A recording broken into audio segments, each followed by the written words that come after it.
Bismillahirrahmanirrahim.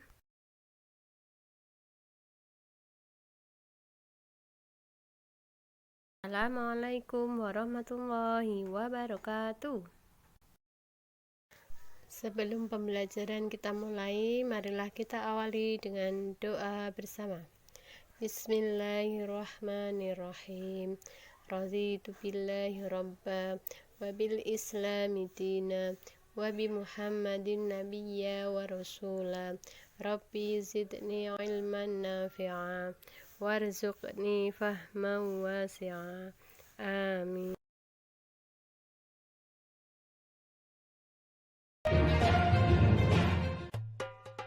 Nabi Ayub alaihissalam adalah keturunan Nabi Ishak alaihissalam bin Ibrahim alaihissalam.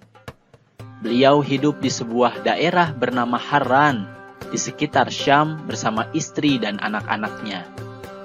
Beliau adalah seorang nabi yang kaya raya. Binatang ternaknya banyak. Namun, meskipun ladangnya luas, beliau selalu bersyukur kepada Allah dan tidak pernah sombong. Nabi Ayub alaihissalam terkenal sabar dan dermawan. Beliau suka menolong fakir miskin, yatim piatu, dan orang-orang yang membutuhkan. Berpuluh-puluh tahun Nabi Ayub alaihissalam memiliki kondisi tersebut. Lalu, Nabi Ayub mendapatkan cobaan dari Allah Subhanahu wa Ta'ala. Yang pertama, semua tanaman dan hewan ternaknya mati terserang hama penyakit dan tidak ada satupun yang tersisa. Hartanya yang banyak hari demi hari berkurang sehingga ia jatuh miskin. Akan tetapi, walaupun miskin, ia tidak mengemis. Imannya tidak goyah karena ia ingat bahwa ketika lahir ke dunia pun tidak mempunyai apa-apa. Harta datang dari Allah Subhanahu wa Ta'ala dan kembalinya pun manusia karena Allah Subhanahu wa Ta'ala. Lalu, Nabi Ayub alaihissalam diuji kembali oleh Allah. Yang kedua, putra-putri Nabi Ayub yang berjumlah 12 orang pun meninggal dunia. Namun, sekalipun musibah silih berganti dan membuat beliau merasa sedih, hal itu tidak membuat dirinya lupa beribadah dan memuji Allah Subhanahu wa Ta'ala. Kemudian pada ujian berikutnya, ketika bangun tidur, tiba-tiba Nabi Ayub alaihissalam diuji dengan penyakit kulit, bisul, panas, dan gatal. Akan tetapi, Nabi Ayub tetap bersyukur dan pasrah kepada Allah. Hari demi hari, penyakit Nabi Ayub semakin parah sehingga orang-orang menjauhinya. Bahkan, mereka mengusir Nabi Ayub alaihissalam ke padang pasir yang jauh dari keramaian penduduk karena takut tertular penyakit. Mendengar hal itu, Nabi Ayub alaihissalam tetap bersabar dan meninggalkan para penduduk itu. 18 tahun berlalu, usia Nabi Ayub semakin tua dan makin kesulitan untuk beraktivitas dikarenakan penyakit yang dideritanya. Namun dengan kondisinya yang miskin, Nabi Ayub hanya bisa pasrah dengan keadaan yang tak kunjung sembuh. Hingga pada suatu saat, istri Nabi Ayub yang bernama Rahmah bertanya kepada Nabi Ayub alaihissalam, "Wahai Nabi Ayub, sampai kapan penderitaan ini akan berakhir? Kita sudah kehilangan harta, anak-anak, dan kesehatan yang pernah dimiliki." Mendengar ucapan istrinya itu, Nabi Ayub alaihissalam terkejut. Perkataan itu menandakan bahwa keimanan istrinya mulai lemah. Beliau lalu menegaskan bahwa istrinya telah mudah diperdaya oleh iblis. Rahmah kemudian bertanya kepada Nabi Ayub alaihissalam, "Mengapa engkau tidak berdoa kepada Allah agar segera bebas dari kesengsaraan ini?" Nabi Ayub alaihissalam kemudian balik bertanya, "Berapa tahunkah kita mendapatkan kesenangan dan bahagia?" Rahmah menjawab, "Sudah berpuluh-puluh tahun." Nabi Ayub alaihissalam bertanya lagi, "Berapa tahunkah kita menderita?" Istrinya menjawab, "Kurang lebih 18 tahun." Nabi Ayub alaihissalam berkata, "Aku malu kepada Allah. Engkau begitu lama hidup senang. Sementara baru sebentar menderita, engkau sudah goyang keimanan. Maka mulai saat ini, engkau tidak perlu mengurusku lagi. Sekarang juga engkau harus menjauhkan diri dariku. Dan nanti apabila aku sembuh, engkau pasti akan kupukul 100 kali sebagai hukuman atas kelemahan imanmu. Sejak hari itu, Nabi Ayub alaihissalam hidup sendiri. Ia menanggung penyakit hingga puncak penderitaannya. Badannya semakin lemah dan tak berdaya. Dia lalu menghadapkan seluruh jiwa dan raganya kepada Allah Subhanahu wa Ta'ala dan memohon petunjuk agar penyakitnya dapat sembuh. Seketika itu, turunlah pertolongan dari Allah Subhanahu wa Ta'ala. Bismillahirrahmanirrahim. Allah berfirman, "Hantamkanlah kakimu. Inilah air yang sejuk untuk mandi dan untuk minum." Quran Surat Shad ayat 42. Mendengar hal itu, Nabi Ayub alaihissalam langsung bangkit dari tempat tidur dan menghentakkan kakinya ke tanah. Lalu keluarlah air dari bawah kakinya tersebut. Lalu digunakanlah air itu untuk mandi dan minum.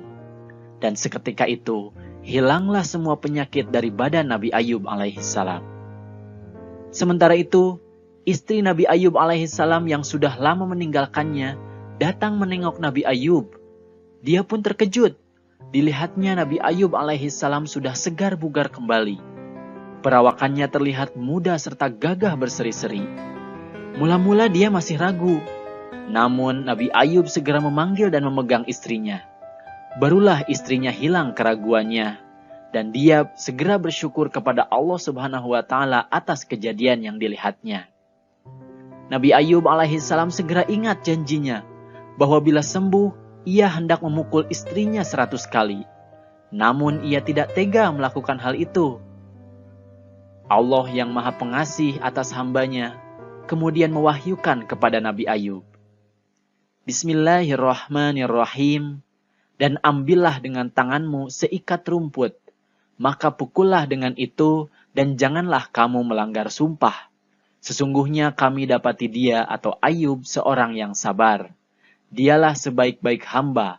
Sesungguhnya dia amat taat kepada Tuhannya. Quran Surat Shad ayat 44. Akhirnya, istri Nabi Ayub alaihissalam pun dipukul dengan sejumput rumput yang berjumlah 100 helai, lalu memukulkannya 1 kali kepada istrinya dengan pelan untuk memenuhi sumpahnya itu. Keesokan harinya, berita tentang kesembuhan Nabi Ayub alaihissalam terdengar ke penjuru kota. Masyarakat pun membawakan barang-barang dan hewan ternak sebagai hadiah. Kemudian Allah Subhanahu wa Ta'ala memberikan harta kekayaan 2 kali lipat dari yang dulu pernah dimilikinya. Kemudian Allah pun memberi karunia kepada istrinya dengan hamil anak kembar beberapa kali, sehingga kondisi anggota keluarganya pun kembali seperti sedia kala. Nah adik-adik, itulah tadi kisah keteladanan Nabi Ayub alaihissalam. Beliau diberi ujian bertubi-tubi oleh Allah Subhanahu wa Ta'ala. Nah, dari kisah Nabi Ayub tersebut, kita dapat mengambil hikmah atau pelajaran. Di antaranya, yang pertama, hendaknya kita sabar ketika ditimpa musibah. Seberat apapun musibah yang kita alami, jangan sampai kita lupa bersyukur atas apa yang telah Allah berikan kepada kita. Kemudian yang kedua, jangan lupa untuk berdoa dan berikhtiar. Allah lah tempat kita meminta segala sesuatu, sehingga hanya kepadanya lah kita harus berdoa. Lalu setelah berdoa, kita harus berusaha atau berikhtiar untuk mendapatkan apa yang kita harapkan. Selanjutnya yang ketiga, jangan sampai kita melupakan janji yang telah kita ucapkan. Sekecil apapun yang kita janjikan, baik kepada orang tua, guru, teman, ataupun sesama, kita harus berusaha untuk memenuhinya. Nah itulah adik-adik, kisah keteladanan Nabi Ayub alaihissalam.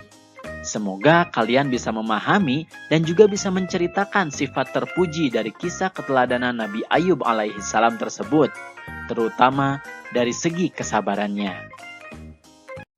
Nah, anak-anak, Tugas hari ini yang pertama adalah menyimak video dan memahami materi yang disampaikan. 2. Mengerjakan soal di bawah ini. 1. Sebutkan 2 ujian yang diberikan Allah Subhanahu wa Ta'ala kepada Nabi Ayub alaihissalam. 2. Siapakah nama istri Nabi Ayub alaihissalam? 3. Sebutkan 2 keteladanan yang dapat kita ambil dari kisah Nabi Ayub alaihissalam. Soal dan jawaban ditulis di buku tulis PAID PP ya. Hasil tugas difoto dan dikirim via WA ke nomor Bu Puji. Selamat mengerjakan. Semoga mendapat kemudahan dan keberkahan dalam belajarnya hari ini ya. Wassalamualaikum warahmatullahi wabarakatuh.